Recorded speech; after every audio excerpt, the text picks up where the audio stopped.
السلام علیکم، میں ہوں جابر بیگ۔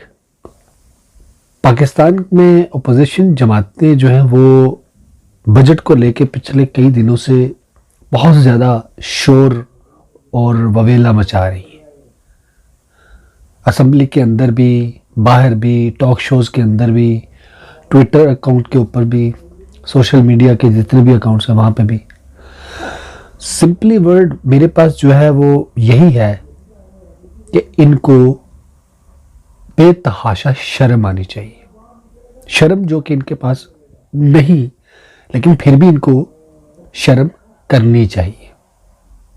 یہ وہ دو جماعتیں ہیں جنہوں نے پاکستان کو تباہ و برباد کرنے میں کوئی کسی قسم کی کمی نہیں چھوڑی۔ یہ ہماری ہسٹری کے اندر موجود ہے۔ پاکستان کی جو بدترین جو دو حکومتیں گئی ہیں ان میں زرداری کی حکومت اور نواز شریف کی جو شہنشاہ عالم جو تھے، انہوں نے تباہ و برباد کر دیا اس ملک کو۔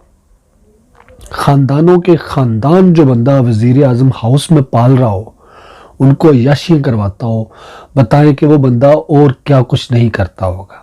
ان کو شرم آنی چاہیے۔ یہ وہ جماعتیں ہیں جن کے ہوتے ہوئے آپ کو انڈیا کی ضرورت نہیں، آپ کو اسرائیل کو زحمت دینے کی ضرورت نہیں آپ کو تباہ کرے۔ انہوں نے وہ ساری کمیاں پوری کی ہوئی ہیں۔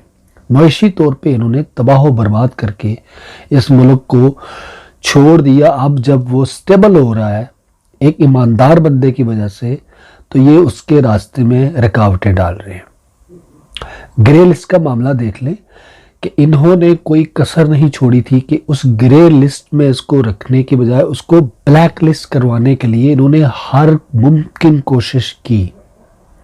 چاہے وہ نام نہاد مولانا ڈیزل فضل الرحمان، اس نے کوئی کمی نہیں چھوڑی، پیپلز پارٹی نے کمی نہیں چھوڑی، نون لیگ نے تو بالکل، اور اب تک بھی وہ پیچھے نہیں ہٹ رہے۔ وہ ہر قسم کی سازش کا حصہ بننے کو تیار ہیں جس میں پاکستان بلیک لسٹ میں چلا جائے، اور عمران خان کی حکومت جو احتساب کر رہی ہے کرپشن کے اوپر، وہ کسی طریقے سے ختم ہو جائے۔ ان کی طرف سے پاکستان بیچ دیا جائے، تباہ کر دیا جائے، برباد کر دیا جائے، ان کو کوئی پرواہ نہیں۔ لہٰذا گرے لسٹ کے معاملے میں یہ جو حرکتیں کر رہے ہیں ان سب کو شرم آنی چاہیے۔ خواجہ سعد رفیق جیسا ایک نام نہاد جو قبضہ مافیا کا جو اس نے حرکتیں کی، وہ آ کے ٹویٹر پہ یہ کہے کہ عمران خان نے وزیر اعظم ہاؤس کے خرچے بڑھا دیے، آپ کو کروڑ مرتبہ شرم آنی چاہیے۔ اور ایسے جھوٹے لوگوں کے اوپر کروڑ مرتبہ لعنت ہے۔ اپنے وزیر اعظم جو آپ کا تھا بدقسمتی سے، اس کے جو لوٹنے کے دو ہاتھوں سے جو کام تھے وہ آپ نے دیکھے ہیں۔ جو خرچے اس کے تھے کروڑوں اربوں روپے کے، جو اس کی سیکیورٹی کے خرچے تھے، کھانے پینے کے خرچے تھے، ایک وزیر جو چھوٹا لوکل لیول کا وزیر تھا اس کے کروڑوں کے خرچے تھے۔ آپ کو بات کرتے ہوئے شرم آنی چاہیے۔ لہٰذا گرے لسٹ کے معاملے میں جو یہ حرکتیں کر رہے ہیں، ان کے اوپر ایک پاکستانی کی حیثیت سے میرا یہ فرض ہے کہ میں ان کے اوپر لعنت بھیجوں۔